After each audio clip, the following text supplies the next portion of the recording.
know, is right at Penn and Orthodox. I know some of you guys went there. I know some other folks as well. But, we are keeping everything at the meeting house, and what we're doing now is expanding a program that we took the school from 6th grade up to 8th grade a few years ago. And right now we've got our 6th, 7th, and 8th grade over in a basement apartment, basically, on Gillingham Street. And the kids are there, and what we wanted to do the last few years is to build them a new building. So the meeting had already owned the property that was immediately adjacent. If anybody ever went there, it was called the Little House. There was a little row house. Then we recently purchased the next 3 houses. There's one more house remaining on the row. We just completed the demolition of the final house. So there's big empty space right there. And we've buttressed up an underpin on the remaining house. We still have to stucco that. For the properties that we just took down all the houses on, this would be the building that would go up on top of it. And it would house the 3 classrooms for 6th, 7th, and 8th grade, and a specialty classroom for music. And we wanted to build it so that it wouldn't go over or dominate where the meeting house is. So it's actually going to be, the face of it is going to be the highest point, and I think Pete and I were talking, it's somewhere right around 32 feet, where the meeting house is about 38.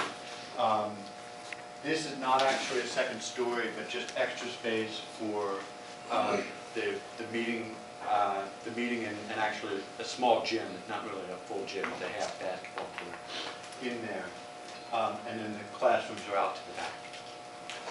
And what we're asking or having this group review is a zoning variance that we need to ask for. And zoning variance is this. Down the middle of the traditional Frankford Friends property is the R9C2 division. And believe it or not, R9 is where all the school has been all these years, and the meeting house. And the C2 is where all the houses that we just tore down are. So we're keeping the new project all on the C2 division. We're building it in a way that's going to be environmentally friendly. We won't necessarily be going for any of those environmental certifications or whatnot, they're too expensive. But we are going to build it in a way where water runoff and other things will be minimized as much as possible. The one variance that we've been told by the zoning board that we need is a parking variance. They've asked us for the creation of an additional 5 parking spaces. And the way that we've chosen to approach that is to delineate on the current grounds 5 spaces where that can happen. The reality is that I don't know that they'll be used all that much, but the zoning board did ask us to make sure that there's that variance for 5 additional spaces. The main features right there on the site, you can see here, we are keeping the trees, which are like about 80 years old, they're pretty old. So we want to make sure they stay. We don't want to rip any down.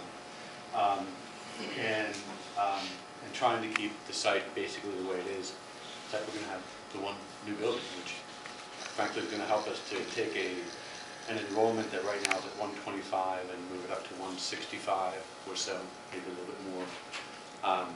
There's no planned tuition hikes with this. Of course, we always raise tuition a little bit every year, but we're not using tuition hikes or planned tuition hikes to fund the building.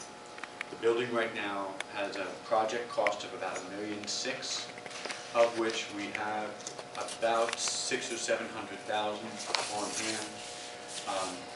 Our state reps, both Christina Tartaglione and Tony Payton, have been very, very helpful. They're both sponsoring a House bill, I think it's 2291, that will provide for a one-time funding grant. The amount still to be negotiated, so still to be set, maybe between 500 and 750,000, somewhere in that range. That will absolutely help to put us basically over the top, because if we get that commitment, the last pieces of the 1.6 million will come much easier. We've had a number of funders tell us it, come back to us and we'll be ready. So, so that's where we are. The planned completion would be this time next year in time for the school year. And that's as much as I'm going to talk at you. If you have any questions, any thoughts, any ideas, please let me know.